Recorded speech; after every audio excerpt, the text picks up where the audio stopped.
ಎಲ್ರಿಗೂ ನಮಸ್ಕಾರ. ದೀಪ್ತಿ ವ್ಲಾಗ್ಗೆ ಸ್ವಾಗತ. ಎಕ್ಸಾಮ್ ಇತ್ತು ಅಂತ ಈ ಮಧ್ಯೆ ವೀಡಿಯೋ ಮಾಡೋಕ್ಕಾಗಿರಲಿಲ್ಲ. ಇವತ್ತಿನ ಮಂಡೇ ಮಿನಿ ವ್ಲಾಗ್ ಶುರುವಾಗುತ್ತೆ.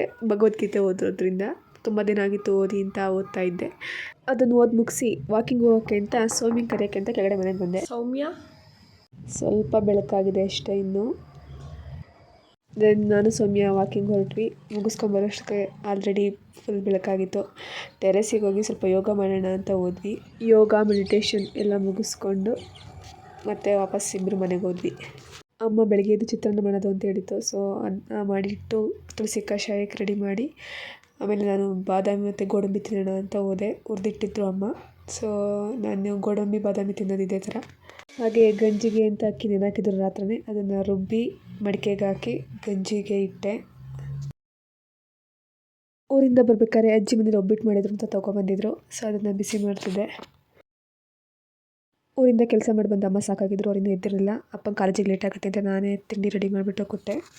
ತಿಂಡಿ ತಿಂದು ಆರಾಮಾಗಿ ಕೂತಿದ್ದೆ. ಅಷ್ಟೊತ್ತಿಗೆ ಅಮ್ಮ ಮನೆಯೆಲ್ಲ ಕ್ಲೀನ್ ಮಾಡಬೇಕು ಅಂತ ಎಕ್ಸಾಮ್ ಮುಗಿದೆ ಕಾಯ್ತಿದ್ರು. ನಂದು ಎಕ್ಸಾಮ್ ಮುಗ್ತಿದ್ದಂಗೆ ಎಲ್ಲ ಒಂದು ಕಡೆಯಿಂದ ಕ್ಲೀನ್ ಮಾಡಿಸ್ತಾ ಇದ್ದ ನನ್ನ ಹತ್ರ.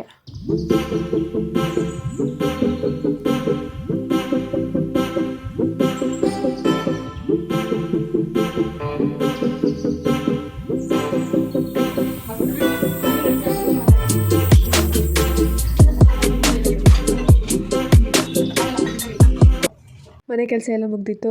ಅಪ್ಪ ಕಾಲೇಜ್ ಮುಗಿಸ್ಕೊಂಡು ಊಟಕ್ಕೆ ಬರೋ ಟೈಮ್ ಆಗಿತ್ತು. ಹಂಗಾಗಿ ಆಮ್ಲೆಟ್ ಮಾಡೋಣ ಅಂತ ರೆಡಿ ಮಾಡ್ತಿದ್ದೆ.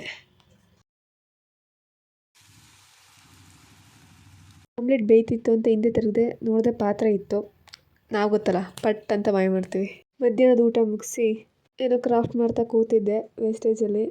ಅಷ್ಟೊತ್ತಿಗೆ ಅಮ್ಮ ಮ್ಯಾಗಿ ಮಾಡು ಅಂತ ಮಾಡಿಸ್ಕೊಂಡಿದ್ರು. ಜವಾನ್ ಮೂವಿ ನೋಡಿರಲಿಲ್ಲ ಅವರು. ಸೊ ಅದನ್ನ ಹಾಕ್ಬಿಟ್ಟು ಕೊಟ್ಟಿದ್ದೆ. ಫುಲ್ ಇಂಟ್ರೆಸ್ಟಲ್ಲಿ ನೋಡ್ತಾವ್ರೆ. ಇದಾಗಿತ್ತು ಇವತ್ತಿನ mini vlog. Thank you for watching. ಮತ್ತೆ ಮುಂದಿನ ವ್ಲಾಗಲ್ಲಿ ಸಿಗ್ತೀನಿ. ಎಲ್ಲರಿಗೂ ಟೇಕ್ ಕೇರ್. ಬಾಯ್ ಬಾಯ್.